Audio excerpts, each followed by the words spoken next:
Okay, Brian, you can go ahead. Okay, Mr. DeMille, I'm ready for my close-up now. I want to welcome everybody to the December 21st, 2023 meeting of the St. Catharines Heritage Advisory Committee. My clock on the wall says 2:33. The land on which we meet today is the traditional territory of the Haudenosaunee and Anishinaabeg peoples, many of whom continue to live and work here today. This territory is covered by the Upper Canada Treaties and is within the land protected by the Dish with One Spoon Wampum Agreement. Today, this gathering place is home to many First Nations, Métis, and Inuit peoples. Acknowledging this as a reminder that our great standard of living is directly related to the resources and friendship of the Indigenous peoples. Do we have any amendments to be made to the agenda? No, I'm not aware of any. Oh, Holly has her hand up though. I Holly? think it was not an amendment, but I think just my two votes for two of the matters. I was on the meeting officially, but just my camera wasn't working, so I wasn't able to record the vote there was two items and they marked it as absent.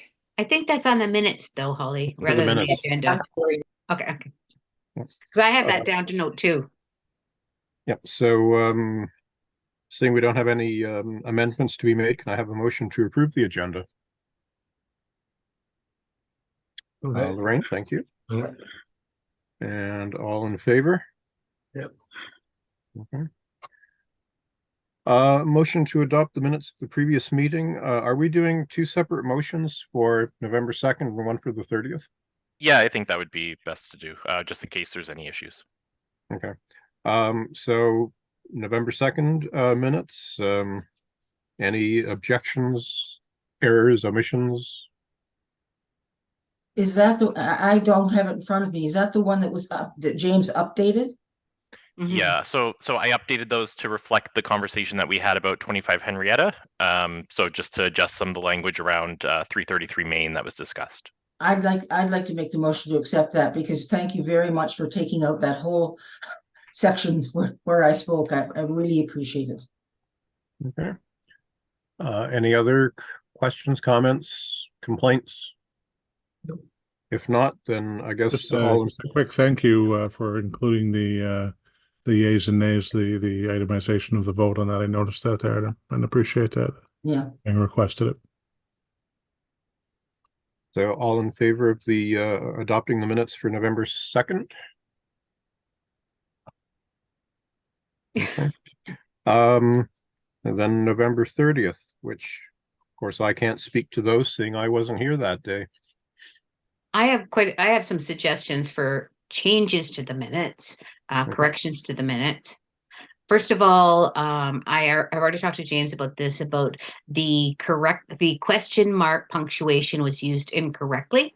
And so I've sent James the minutes with all of the spots where the question mark is used incorrectly highlighted to make it easy so we wouldn't have to go through each one. So I've sent that to you, James. I didn't highlight the other errors, but I did highlight that and send that to James. So yeah, that was Lorraine. one of the I things. appreciate that. Oh, you're welcome. I had a correction just to throw it there. I had a couple. I wondered about Holly's abstentions for 7.2 and 7.3. I thought it was because of her camera issue, and I don't know that that should be considered an abstention. James? No, through the chair. Okay. Holly reached out to me as well to let me know that she was having those issues, and I think what happened was just because we weren't able to see her camera, we didn't record her vote appropriately. So we'll make sure that that's fixed.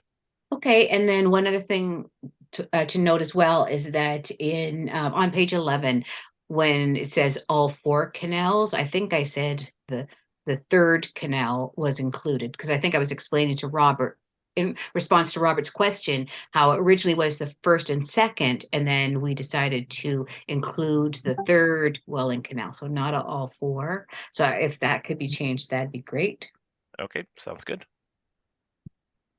Any other changes to be made?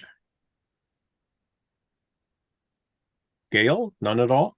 No, I'm just scratching my ear. In a very learned fashion, too. Okay, so I guess then we need a motion to adopt the amended minutes for November 30th. I can do that with my correction. Oh, or John, yeah. Yeah, Uh, okay. I think I saw John Crawley's hand shoot up just Sure. a second before Yep. yours. Sure. Oh, yeah, good. Okay, so all in favor of the that? Yep. Okay, done. Declarations of interest. Because we're having a report about the Brown homestead today. I guess that's something that I should be declaring a conflict about. Through the chair, so because we're not making any decisions or anything regarding the Brown homestead, I don't think there's any need for anybody to necessary? recuse themselves. Yeah. Okay. Andrew, I think, is going to be part of the presentation. And yeah, the decision was made at a previous meeting to provide them with a grant. So I think we're in the clear. Okay, I just wanted to be sure about that. Are there any other declarations of interest? And seeing none, then I guess we're moving on to item 7.1. The application to demolish the port, the Henley rowing tower. And I guess Michael is here to razzle dazzle us. Good afternoon, everybody. I don't know about the razzle and dazzle. Certainly the design of what I'm looking at right now is not much of a razzle and dazzle. For those of you, I'll give a little bit of an overview and then maybe speak to some concurrent applications that are going on.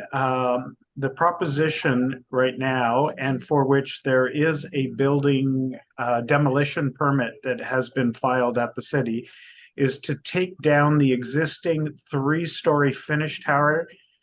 It's the adjacent yellow, although it's hard to see the yellow color in that photograph there, pylon. That pylon holds the guy wire that goes across with all the numbers at the end of the rowing tower.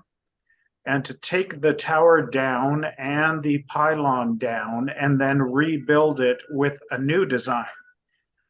Having said that, the location of the tower is kind of interesting where it currently sits, because it is right at the entrance to the stream that divides Rennie Park, what I'll call the original, with the dredgeate material.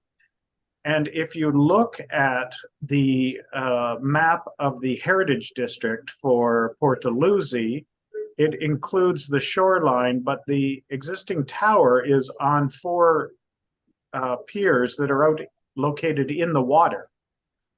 And it just sort of overlaps a little portion of the park so that you can step down onto the land. So I'm not here to debate whether it is in the district or not. We're going ahead with the approval, with the application for the heritage permit and for the demolition. So the proposition that James had just flipped to is to construct a new, ever so slightly larger tower in the same location. The tower will be again supported on a number of piers that go down through the water to create the foundation. It will have a structural steel frame and a architectural block stair tower that accesses the various levels. The first level is has no fenestration whatsoever, and it is to house a lot of technical equipment.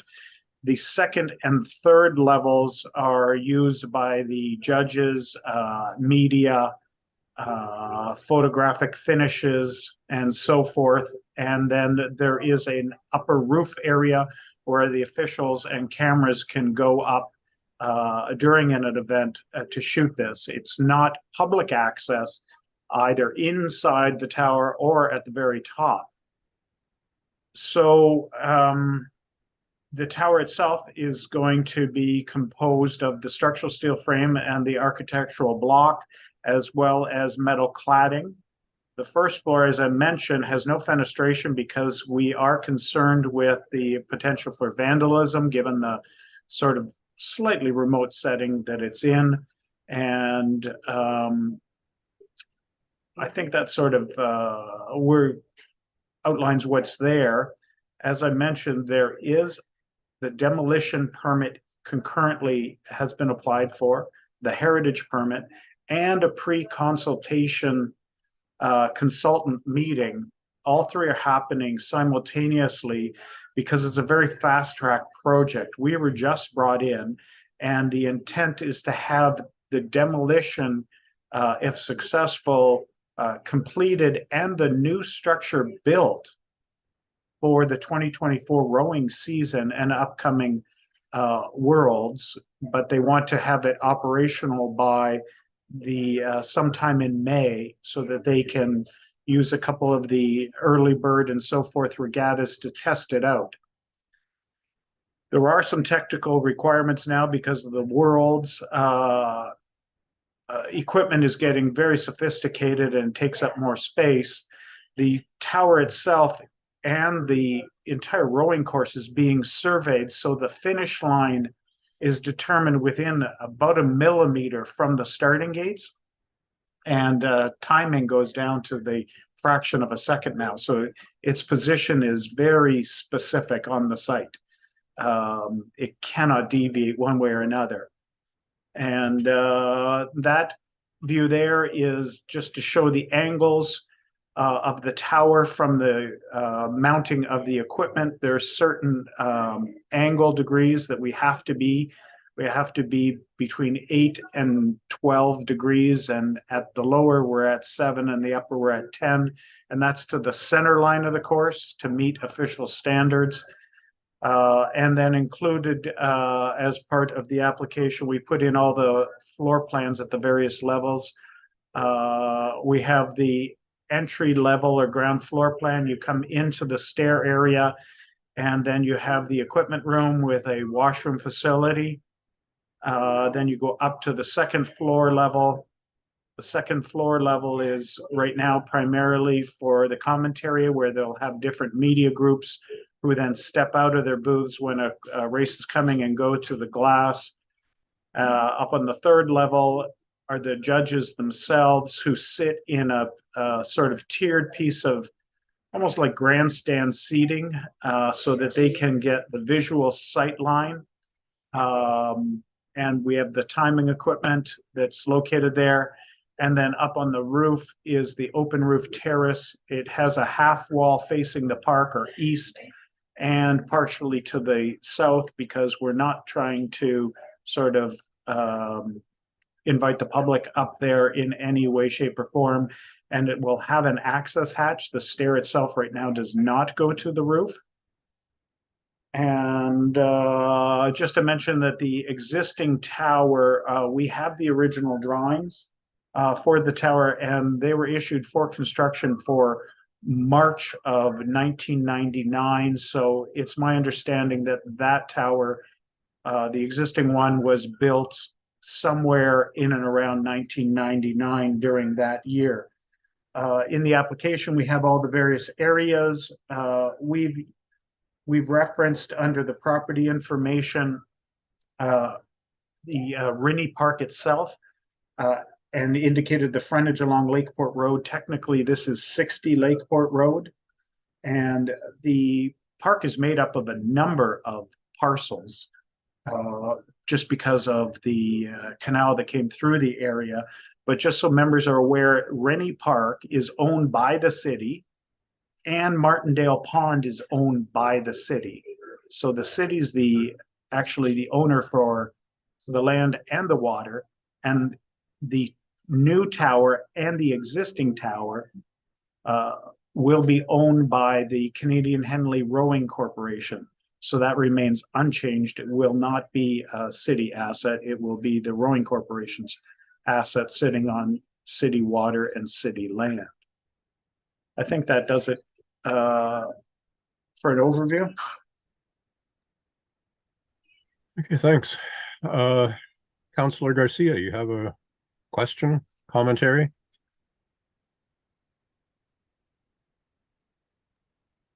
Trying to unmute myself here. Thank you for that, Michael. Yes, a few questions. Sure. For your information, 1999 was the last time we had the World, so that's why it was built then. Anyway, what will the exterior finish look like? I don't know if you can zoom in a little bit, James. There will be an architectural concrete block where the stair tower is. We haven't selected the actual block, but it would not be a smooth face concrete block. It would be an architectural block, might have some ribbing. We're very cautious about vandalism and particular graffiti. I forgot to mention, and I apologize, there is an events board that will be mounted facing the park on the east elevation. The glass that's shown on the west elevation that's up, the glass is canted because they get a lot of glare coming from the west sunlight. And so we've canted that to help minimize the glare for the officials inside. And on the north wall, we also have a section where we have a donor wall, where significant donors will be recognized for that. So the main materials are the architectural block where the stair tower is, corrugated metal for the bulk of the tower, and then a portion or about a quarter of the south and predominantly most of the west are the canted glazing. Thank you. Does architectural block have a color, or is it just a gray? Or at this time, nothing has been selected. It's moving very quickly. We've been on the project for about 4 weeks now, and are rapidly moving through drawings. Rankin, it will be building this. And we've been meeting with the Rowing Corporation, Rankin, and so forth to get the design as quick as possible, but we haven't actually selected specific block or specific colors or siding yet. Thank you for that. And it's a push to get this done by May. Yeah. Like it's very it's happening quick. You don't have any issues with accessibility in that structure? No. Right now, we have a washroom facility on the lower level, and the lower level is, we're determining with the survey right now what the fluctuation is in the park, of the pond's water level, to try to get the lower level as close to the ground as possible. So you can see on the ground floor plan, the entry door there on the far left, correct where the cursor is. Thank you, James. We're hoping that we'll just have a touchdown pad that one steps up a little bit. That area of the park is actually depressed by a little bit.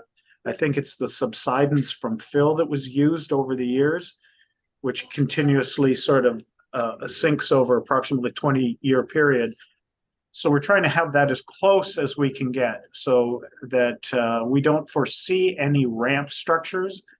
But we'd like to have a step or two just because should we get a deluge and the pond level comes up, we don't want to be cut off. And we have the washroom inside. There is an area shown on the second floor plan. You see a dotted X in the stairwell. Just below the cursor going down, it says knockout floor panel. We've thrown that in should they wish to put in a lift at some point in time. But the preliminary budgeting is that there's no money for a lift, and it's not going to be part of the initial build. But we're thinking, to answer your question about accessibility, we're allowing for a structure that could be broken out there without sort of significant, invasive kind of demolition to put one in the future. We've allowed, right, but the legislation doesn't force you to have a lift for three stories, right? Correct, because of the size of the building. Right. Okay. Last question. Do you, if it's not confidential, do you have any idea what the total budget is at this time? No, Rankin is working on that right now, and he's just sent me an email saying they sent something through to the rowing club, and it seems to be approved, but I have not seen it. Okay. I only asked that because I know when they presented to me and Bruce Williamson, they were looking at a huge amount to spend on a new tower or remodeling it or something like that. But my understanding from Bill Schenk is that they've managed to bring that down quite a bit. So hopefully they can. It's Thank in the you, Michael. it is in the hundreds of thousands from what was talked of Well, in a it preliminary was in the step. millions before, believe me. Okay. Yeah, but that's why we're trying to keep the material simple. The glass and canting the glass is costing a fair amount at this point in time, but Rankin has been great to work with, and I think they're sort of indirectly doing a lot of the service and materials that they have surplus in their yard as gifts in kind. And how much is fundraised is yet to be done, but we're dealing with Ken Campbell at the Rowing Club and Bill Schenk, who seem to be the two key people driving this. Yeah, That's correct, yeah. if they can get material donations or even the glazing through Ferguson Newdorf, there's discussions that they're going to be approached. Whatever we can do to get it down and build it as quick as possible is the desired approach.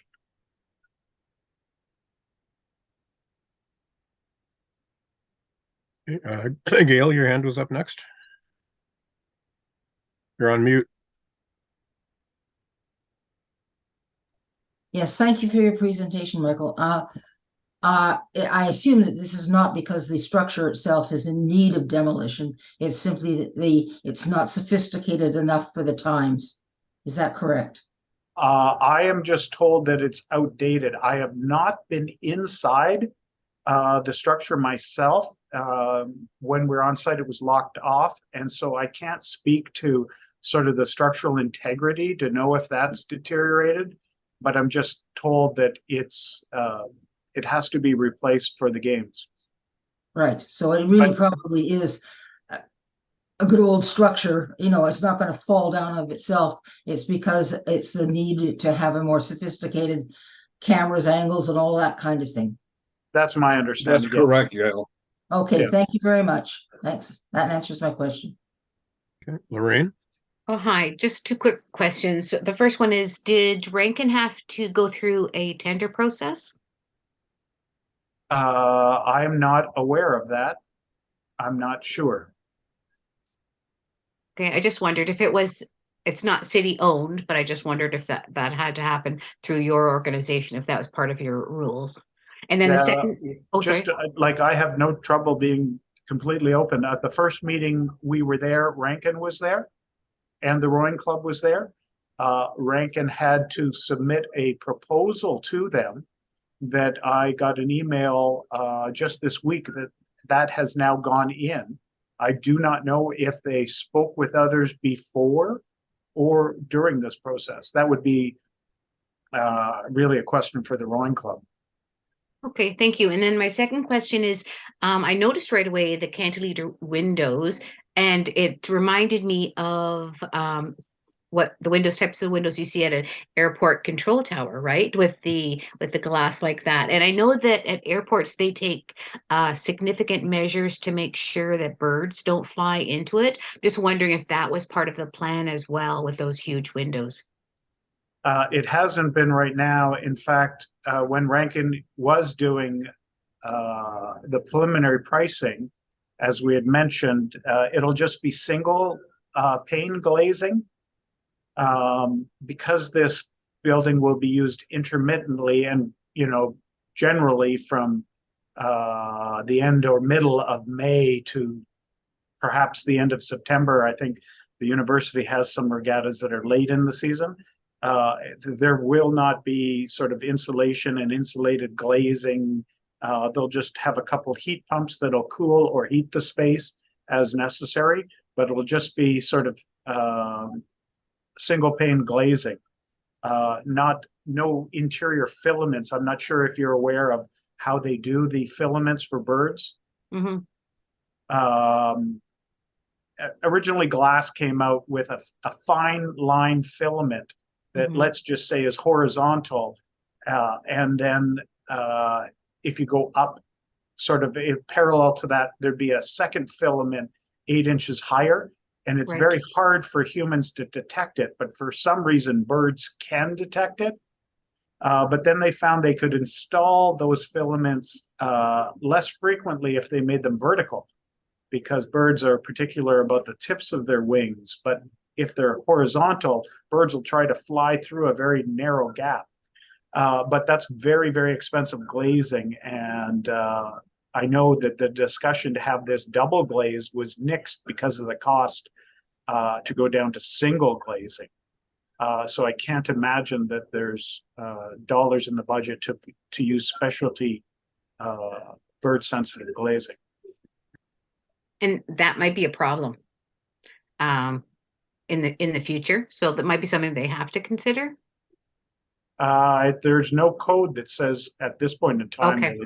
that it's a requirement yet. There's discussions, in particular, office towers in Toronto. I mean, they Right. lose literally 2 million birds a year due to glass collisions. But there's nothing in the codes as a requirement yet, but there's considerable discussion in the industry of making that a requirement. Okay. Well, thank you for the information. I appreciate that. Oh, no problem. The one question that I had, of course, my favorite subject is archaeology, and considering how close this is to the old Mears dry dock and the first two Welland canals, I mean, is there any potential impact on if there is any archaeology to be had there? But if part of it's been built up on landfill that's been dumped, well, that's a different matter. But Yeah, 90% of this is over the water. If James, could you just pull up the site plan again? Brian, to address your question.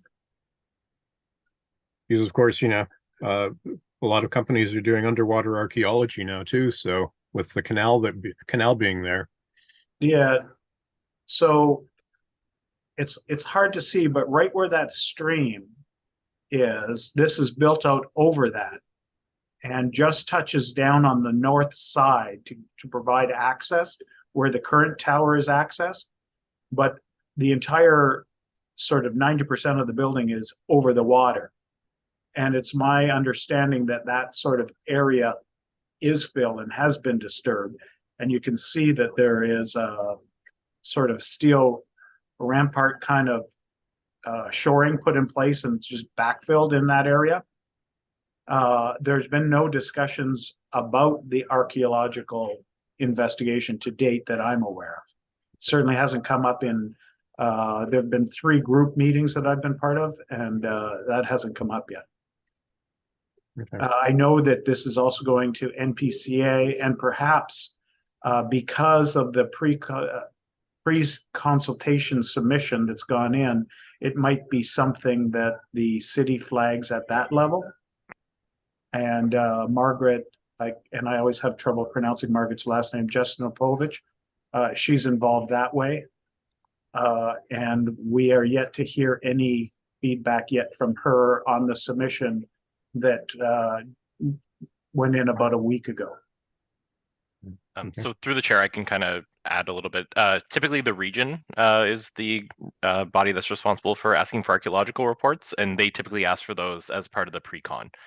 So because we haven't had a pre-con yet, I'm not 100% sure if the region will be requesting it. We received an email saying the region has no comments on this whatsoever. Okay. What that is based on, I don't know. But they've just said they have no comments. But it also go to NPCA. That Rankin was filing because they've done a lot of shoreline protection and have a good working relationship with the NPCA, so they're stick handling that component right now. I believe Mark maybe had his hand up earlier. I don't know if he still has a question. But... Yes, Mark? I do. Thank you. I do have a question about the donor wall. Is that going to be um, like digital, where people have to look at a digital sign or logos plastered facing the park or things like that? And is that necessary?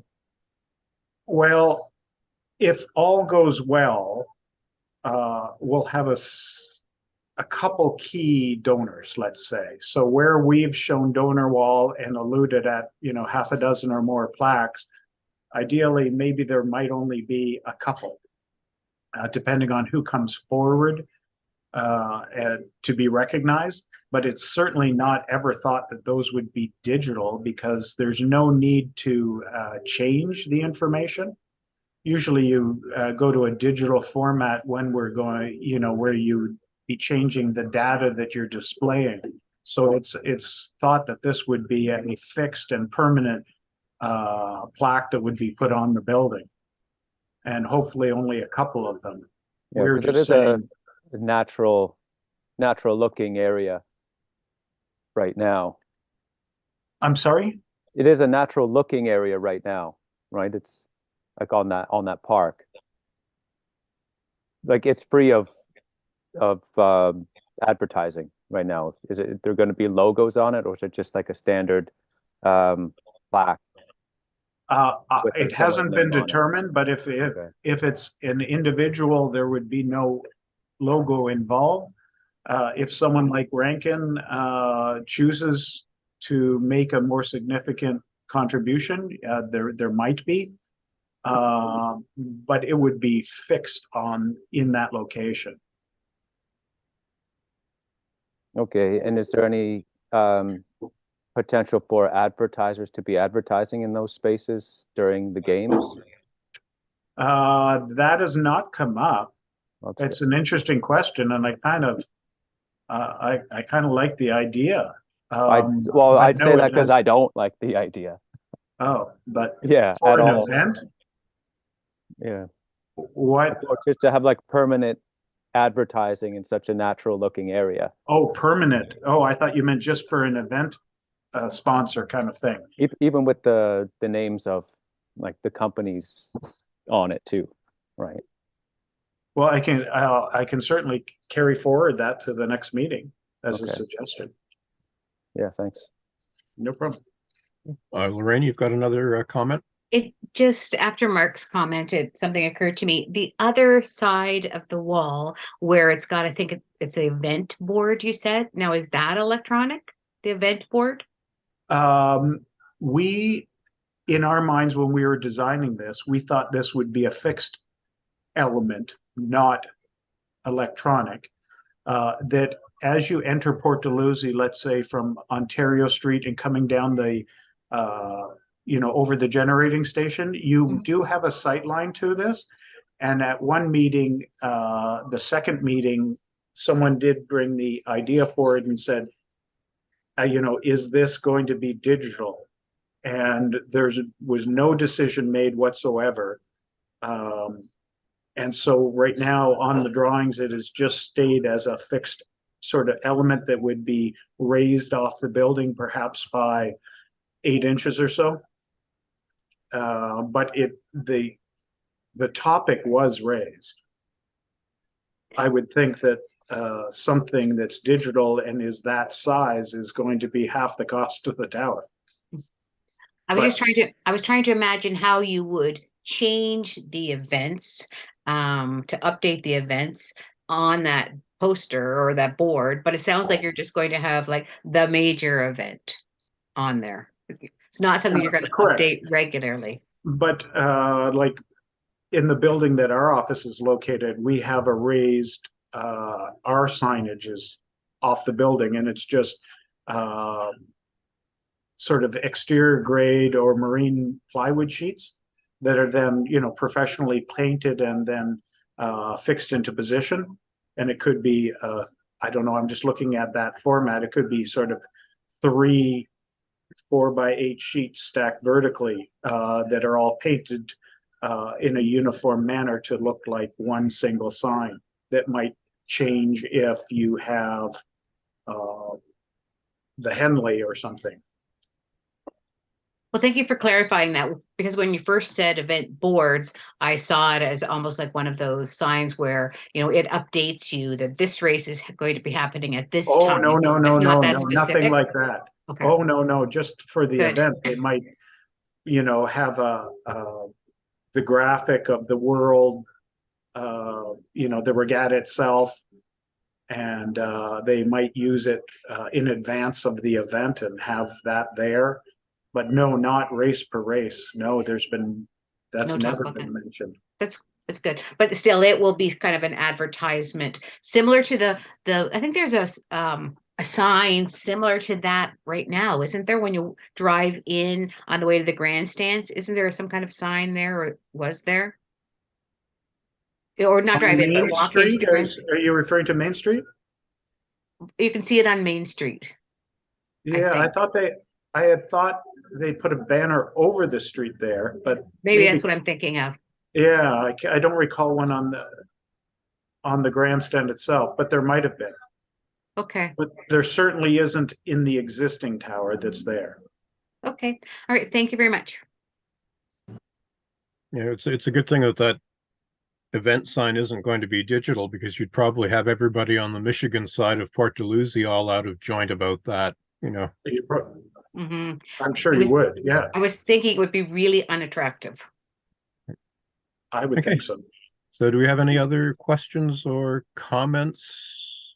And if not, then I guess we need a motion to recommend the approval of the demolition of the current finished tower and approval for the replacement finished tower. If I may interrupt, sorry, Mr. Chair. I just want to make the distinction that pylon would be coming down as well. That's right beside the tower.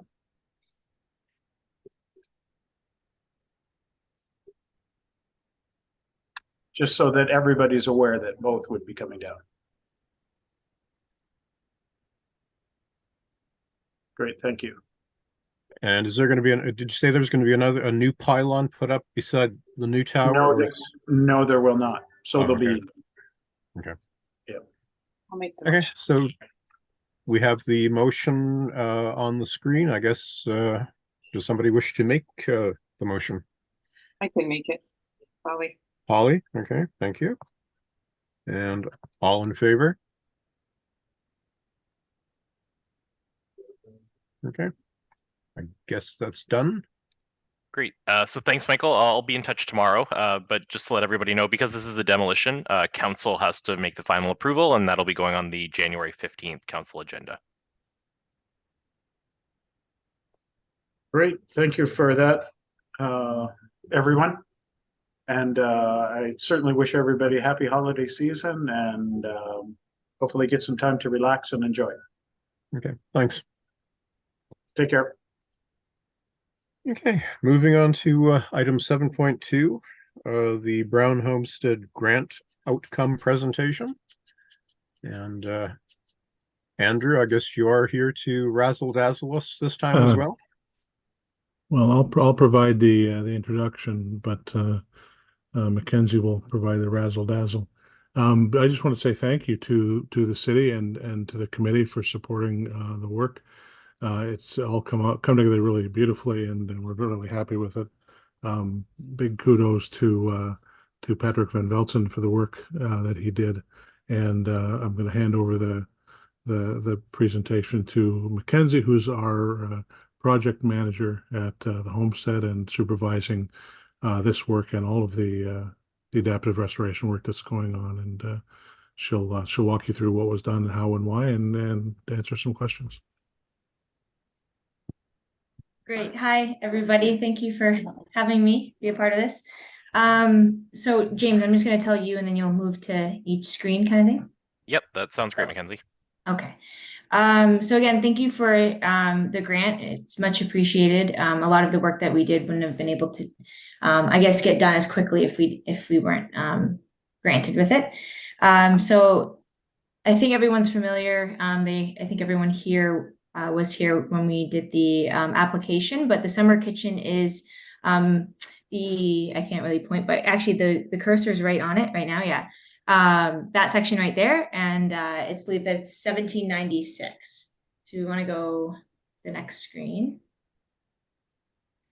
So I'm just going to start off by saying, because there is two different locations in the house that we did do masonry repairs, but the materials that we used was a hot mixed lime mortar. So that is, if anyone's not familiar with it, it's quick lime, water, and aggregate, which we used sand. And Patrick mixed it up, and it is you have to be very cautious when you do it because it can burn your skin. So it was pretty cool to be able to bring some of the staff out to watch him do that, because it isn't something that you commonly see on, well, you don't see it on modern day builds. And a lot of heritage builds, you hope you see it on. So we're very happy that we got to share that with everybody. So you want to go to the next screen. So this is the first section I'm just going to show you.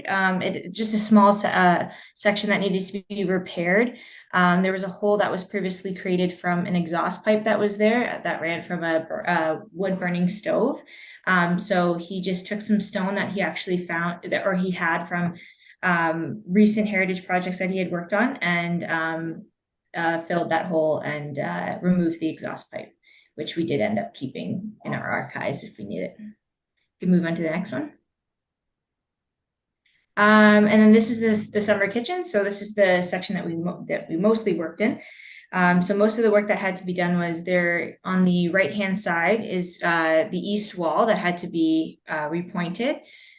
When we were doing plaster repairs in the room, there was a point of that wall that was completely detached from the masonry, and it resulted in a lot of crumbling and decay. So we ended up taking off what was there just because it was pretty dangerous.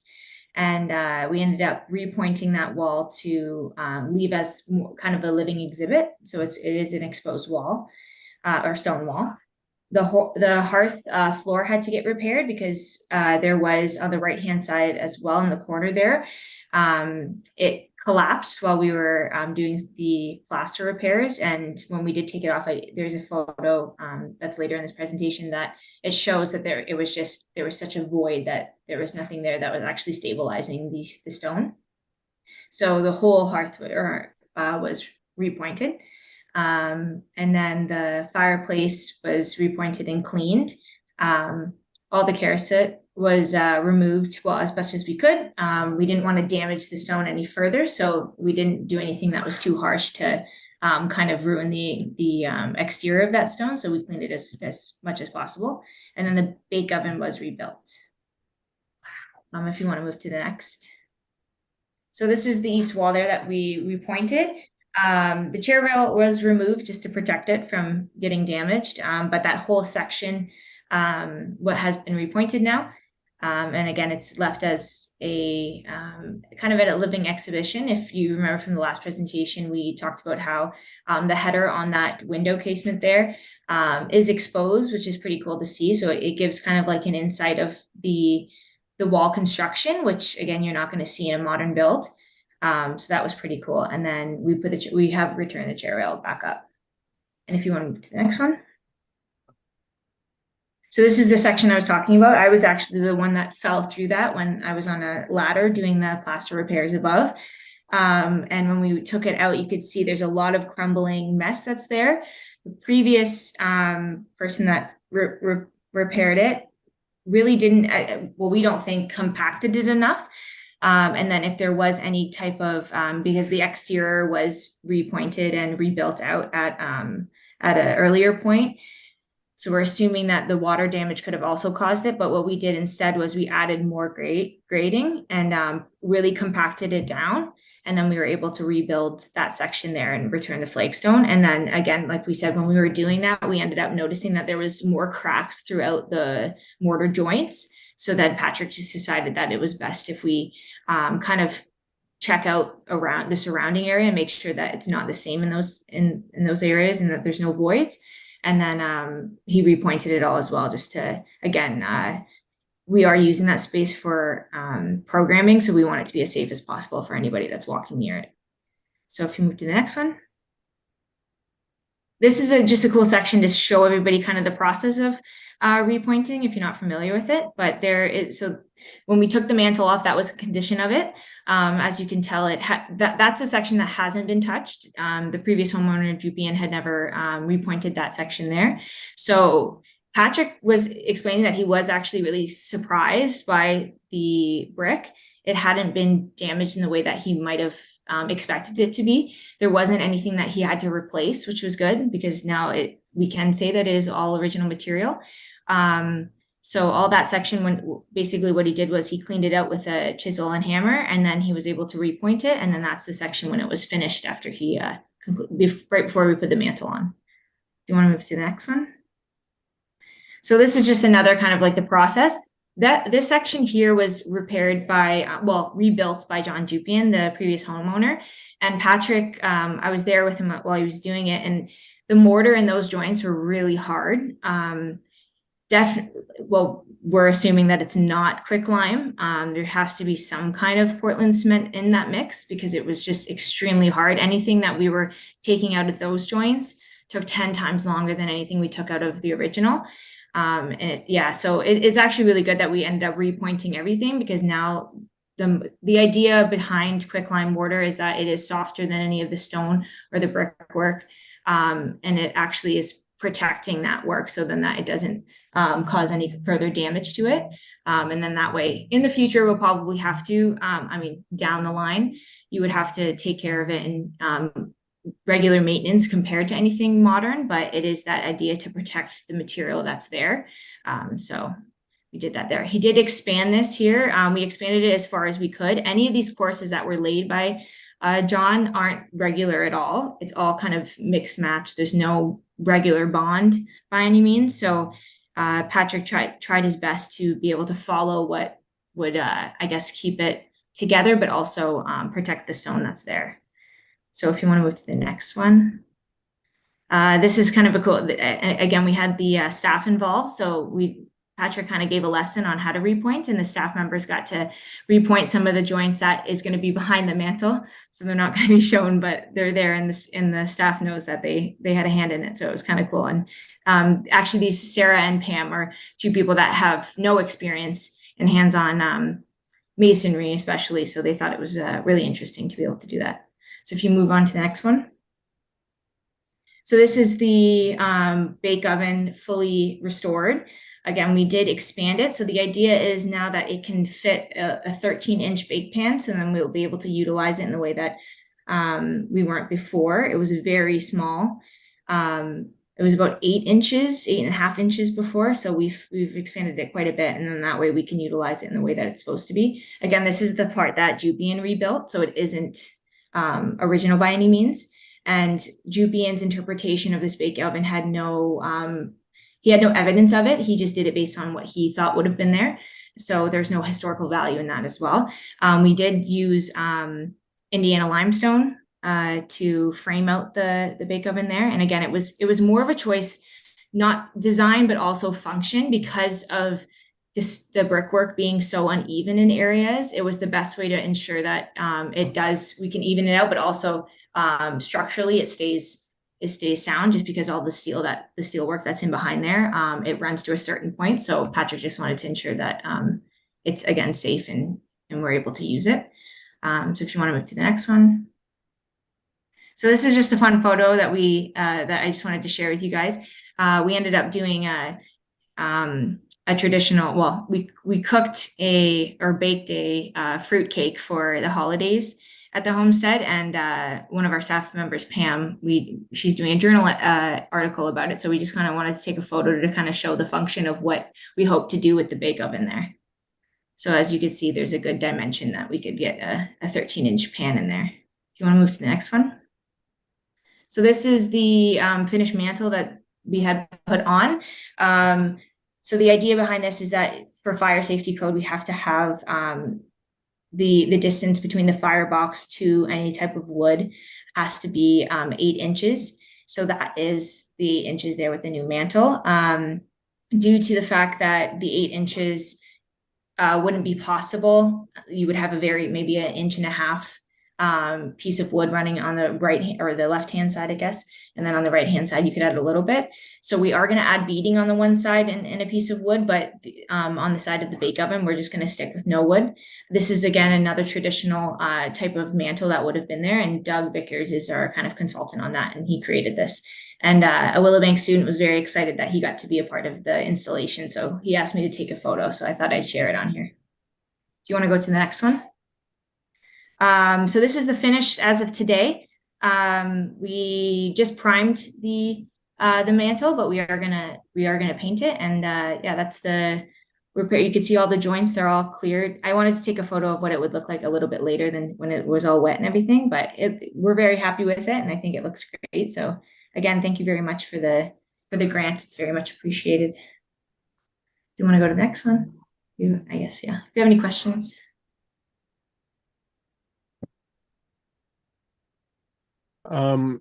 The one question that I've got, and it's right on this slide, right in the center of the hearth, there's a darker piece that, yeah, is that wood or is that stone or what is that?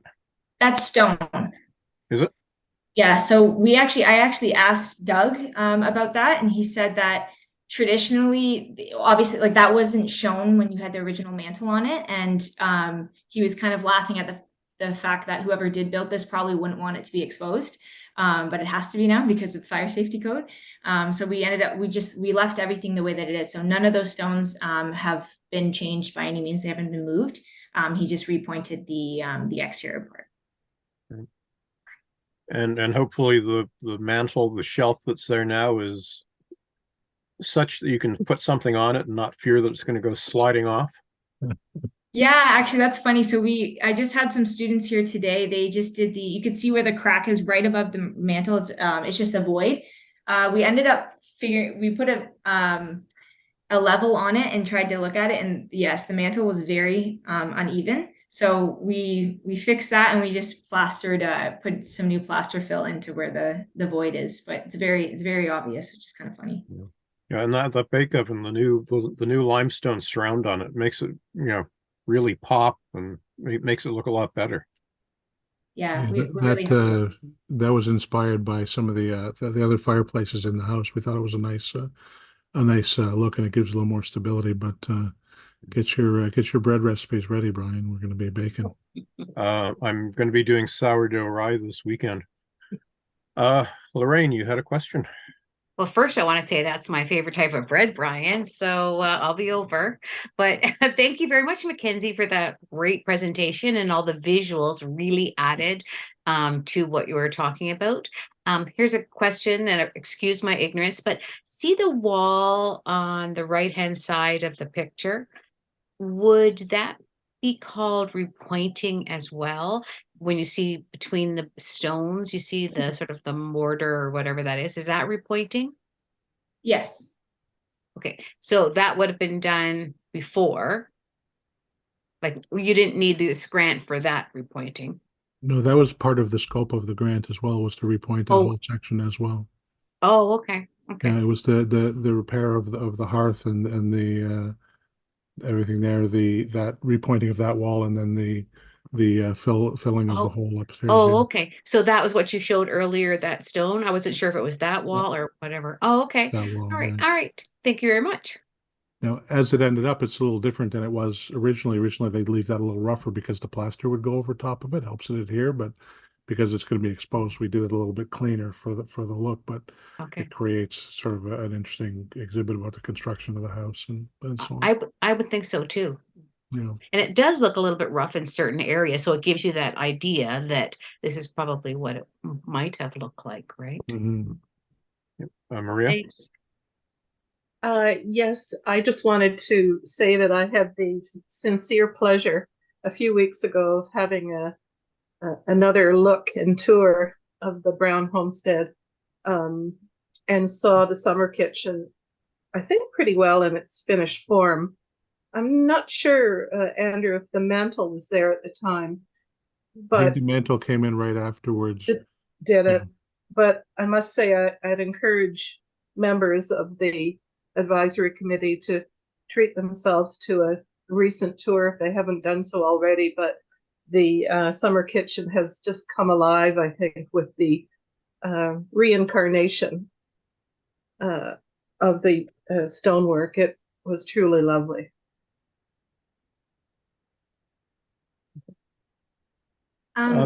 Is this mortar, by the way? Because right now, because it's fresh and new, and it just looks so, in some ways, glaringly like it's just been done. Is it going to continue aging and darkening? Yes, yeah. That's actually something that we talked about, because when you see the fire inside the firebox right now, there's still some soot that's present. And we were saying, like, we would rather, the idea with heritage, a lot of the times when you do repairs, you don't want to add a patina yourself. You want it to age over time. So that's kind of, I mean, within Canadian heritage. So that's kind of the idea, is that it will definitely discolor over time. Even the wall that we got repointed upstairs in the ballroom, it's been there for about 4 months with the repointing, and it definitely has darkened over time. Oh, okay. One thing I did forget to mention, just James, if you want to go back to the bread oven, this is just another cool thing about, like, some things in heritage that I've been taught, is that when you do add replacement pieces, you should mark and make it obvious to somebody that comes in later that might need to conserve something or restore something, that those are the pieces that you added. So when John Jupian added the stonework that's actually right underneath the bread oven, he did the chisel marks in a different direction of what he did or what he saw that was present on the original stone. So what I had Patrick do is actually make it evident and do his chisel marks in his distinctive way. So that's why you could see the lines that kind of run in one direction. So then that way it's just obvious to the next people that come in that those are the only things that he added. Mackenzie, where would that limestone have come from? Any idea? I don't know directly. Patrick had it at a different job that he had done somewhere in Southern Ontario that he used. I do know that when I was at Willowbank, that was the #1 stone that we used to do the stone carving, and it was it was told to us that that's what they use in Southern Ontario for a lot of repairs. Just noted that this was dated. Yeah, this was labeled Indiana limestone. Yes, yeah. Okay. So that's the type it is, right? Yes, yeah. I'm just not sure where. The source would have been where he got it. Okay, and further to Maria's, I had the pleasure of taking my 2.5-year-old grandson to the traditional crafts a few Saturdays ago, and it was marvelous. Beautiful environment. Staff was terrific. We got a little talk from Mackenzie at the beginning about the Brown homestead, and then we made some traditional crafts. So if you ever have a chance to do that, please avail yourself of it. It was fantastic, and even though he was only 2.5, he did, and very, very shy, he did enjoy it, and the staff did such an amazing job to make him feel comfortable. So thank you for that. So he's a future volunteer, is he? I think so. I really think, yeah, I think he would be great at it.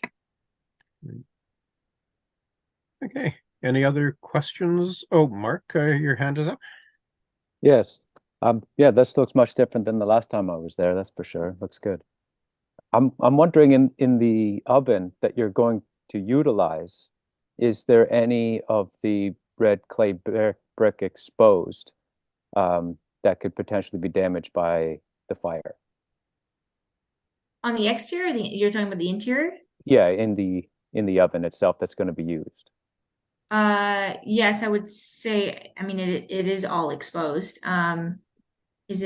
What would be the protective layer instead? Well, the limestone is good for the outside, to put some fire brick in there too, because the fire will just crumble the clay brick that's Right. in there. I don't know if Andrew, you want to answer this. I would assume that Jupian made it like that. I'm not sure.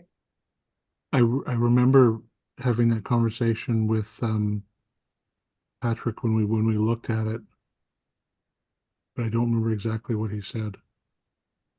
So I'll have to follow up with him and check, but I believe that's been accounted for. But if there's a metal insert that goes past where to cover all the red brick, that would be good. If not, line it with fire brick or something like that, and use the appropriate mortar for inside of fireplaces too. Yeah. Yeah, Something. I want to say that was done, but I can't. I have to just confirm with him. There was several months ago we talked about it, but so my recall's not 100%. Okay. But we talked about that also in reference to the the main hearth there as well, and it's a different mortar used in there than elsewhere, and we're going to put a fire back in there. We actually found a nice big cast iron one that has 1797 carved into it, which we're going to put in there. So it'll be a nice fitting. That also helps protect the stonework and so on. But I'll look into that. That is an important question, Mark. Yeah. Okay. Did they actually have fire brick back in the 1790s? That's a good Is question. another thing. I would have assumed that it was just the kind of clay brick that they would have manufactured on site and fired and popped them into the chimneys. That's a good question. Do you know the answer to that, Mark? Like on an Well, original construction, would they have used different brick?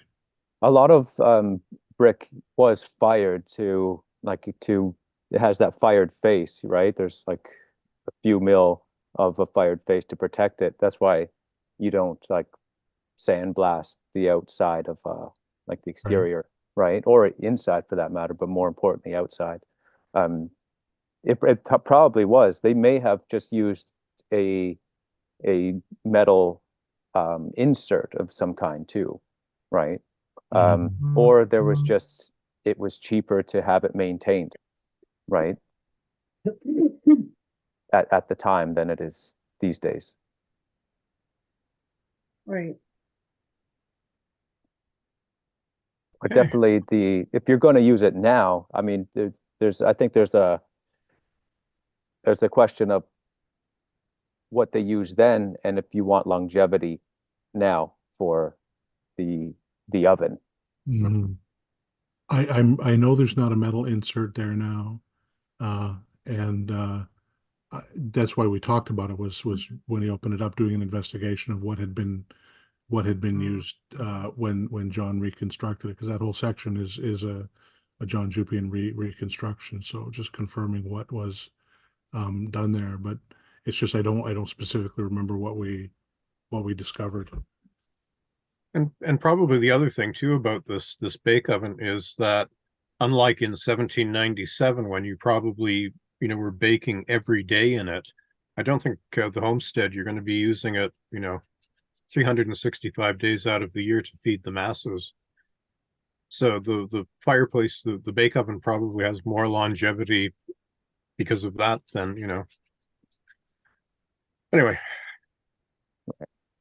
do we have any other questions or comments, Mark? Yeah, just one more about that. A lot of times if maybe they were using exterior brick at the time inside of the fireplaces, right? There was like you would use like less fired, more vulnerable brick on the insides than the outsides, right? Where it had the protective fired faces. Maybe they were in the kiln a little longer or something like that, right? So maybe that's what they used in fireplaces at the time, same brick that they used on the exterior than inside. But these days, a lot of people just take down a building, you get reclaimed brick. What some people use the softer bricks on the outside too, without so much sorting. But who knows what Jupian did there? But I think Brian's right.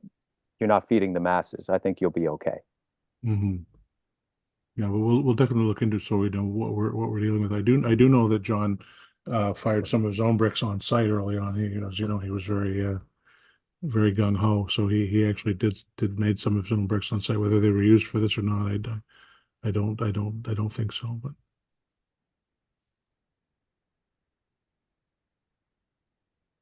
okay, so if we've got no other questions or comments about this, then I guess we should maybe have a motion to receive the presentation. Mark, are you making the motion? I'm making the motion to receive, yes. Okay, thanks. So all in favor of the said motion? Okay, done. Business arising, we didn't have anything as far as I know.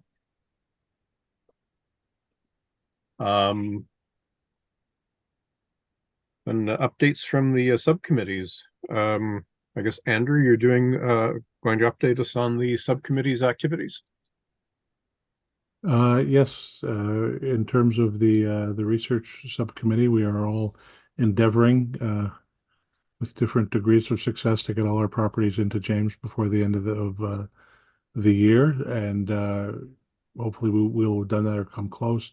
We will. The next step is to use our scoring system to discuss and create a ranking. What are the higher priority properties in terms of potential designation, and then the goal next year ahead of the deadline is to whichever ones we determine are justify designation, get those done before the end of the year.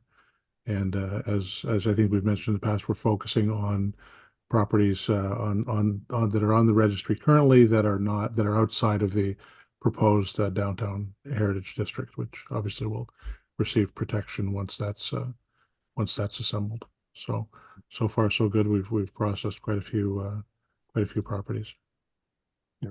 And it's an interesting assemblage of properties that we've looked at, all citywide. That was one of our conversations at the last meeting. Is sometimes the fairly innocent looking properties, once you dig into them, they get a lot more interesting as you learn about them and take a closer look. So we've had a few of those. Do you have any questions about Andrew's presentation? I think through the chair, I'll just add that at our next meeting on, I guess it's February 1st, we'll actually be presenting the list of properties, or at least the prioritized list.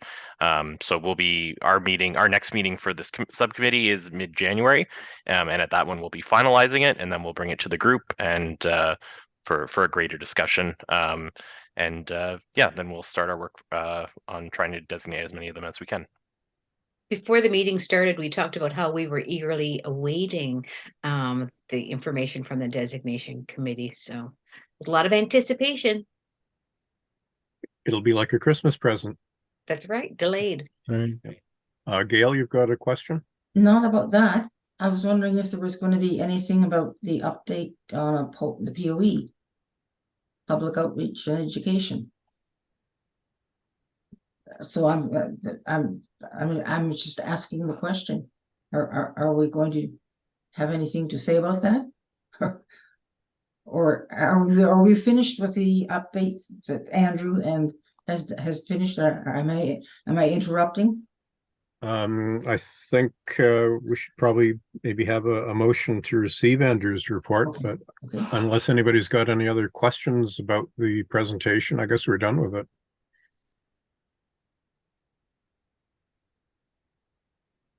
Yeah, so if we could have a motion to receive, if somebody wants to make that motion, that'd be great. Lorraine, thank you. And all in favor? Okay. So the POE, did we have anything to update for the POE? Well, not really, but I felt that James's work on, and then your work and my little bit of work on the hope that the Ontario Heritage Foundation would give an award for Wee Rodman Hall to the Lieutenant Governor's, that is, award. Has there been any feedback at all?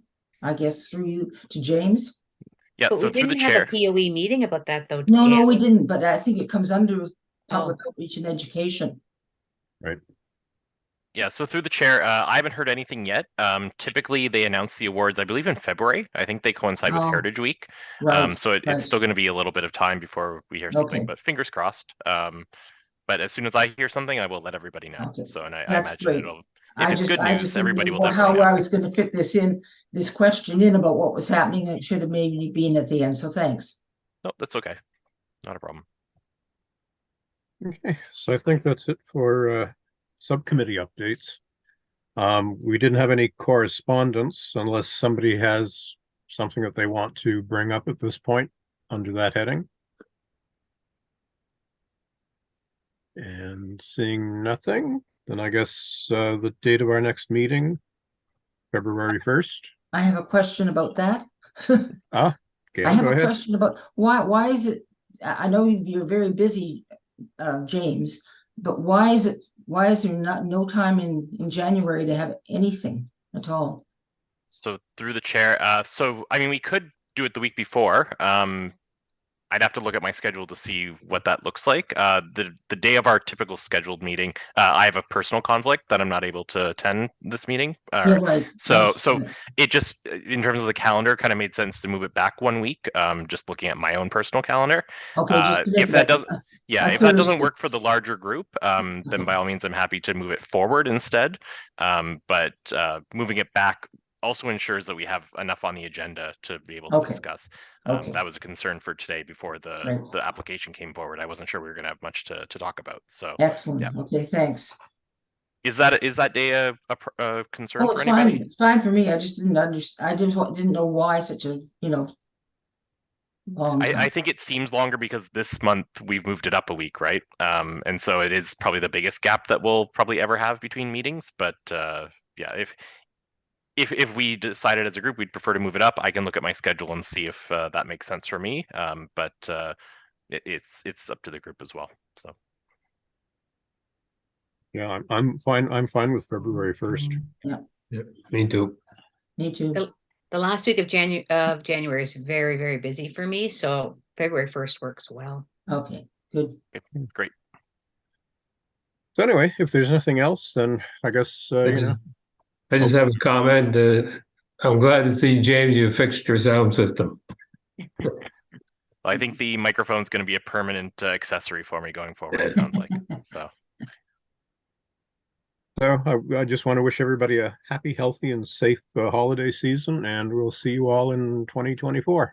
And Great. you have that bread ready for us on the weekend, is that right? Yes, I'll be over. Yeah, this one I'm probably going to maybe put a little bit of anise in with it, and maybe do a little bit of a sweet glaze on top. All right. A traditional, what in Finland and Sweden we would call a limpa, Limpa. That's the name of the dark rye. It's good with cheese, good with everything. Sounds good. Sounds good. We'll have to have an in-person meeting so we can share our baking. Exactly. Yeah. So anyway, I guess we need a motion to adjourn. It's 3:46, according to my clock on the wall. I'll make that motion. Andrew? Andrew beat you to it. Okay. So anyway, all in Bye all. favor? Bye Happy all. holidays, everybody. Happy holidays. Wow. Yeah.